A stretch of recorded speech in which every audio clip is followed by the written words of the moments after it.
So this is a little bit different. Percent mixture problems.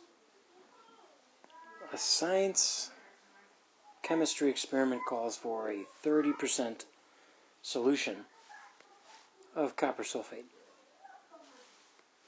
Kendra has 40 milliliters of a 25% solution. How many milliliters of a 60% solution should she add to make the 30% solution? So what's important here is that the 30% is what's being created. And from that, it's going to happen when you combine the 25% and the 60% solution. And for this to be kind of closer to the 30 result, I'm going to predict that the weight, meaning the bearing, like how much it carries, is going to be a lot less than the 25%. So if 25% is 40 milliliters, then I would expect this to be significantly less than 40 milliliters. So let's label this 40 ml. It's a lowercase m, capital L. That's how this is written. We don't know the 60%, so we'll tag this with X.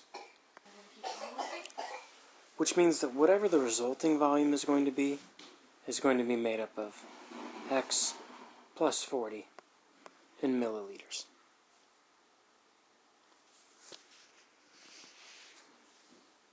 Building the table, like we did before.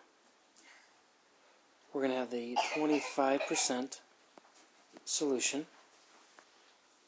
So building the table, you're going to have the 25% solution, 60% solution, 30% solution. There's going to be a certain amount of that you're using in milliliters, and then you want to have a result amount of copper sulfate, which would also be the same idea there in the setup. So if I'm looking at the 25% solution, well, we know that we have 40 milliliters of that.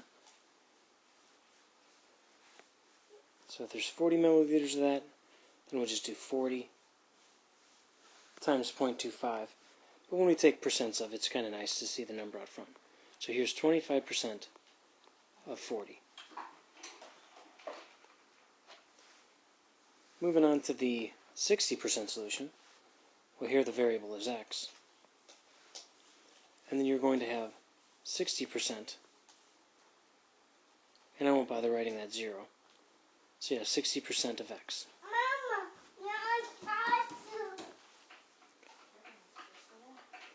Well, putting this together, you know that the result's going to be X plus 40.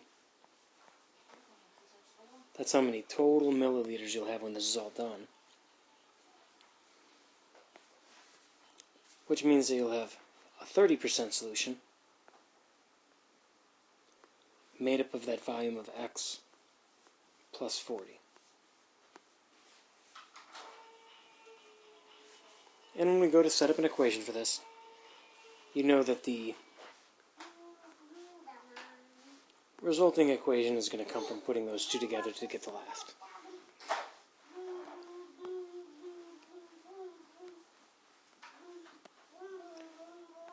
So I'll take 25% of 40. We're going to add the 60% of that, which is going to result in 30% of X plus 40. So now you have an equation to solve. And when you look at this equation, I see an X. So I only have one X in one equation. I only have one variable, one equation. So I can definitely solve this. So 25% of 40 is 10 plus 0.6x equals 0.3x plus 12. Solving for x.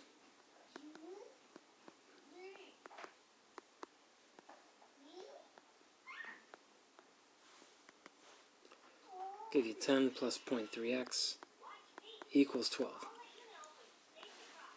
Take away 10 from both sides. 0.3x equals 2. Having a hard time getting these to scroll up today. Divide both sides by 0.3.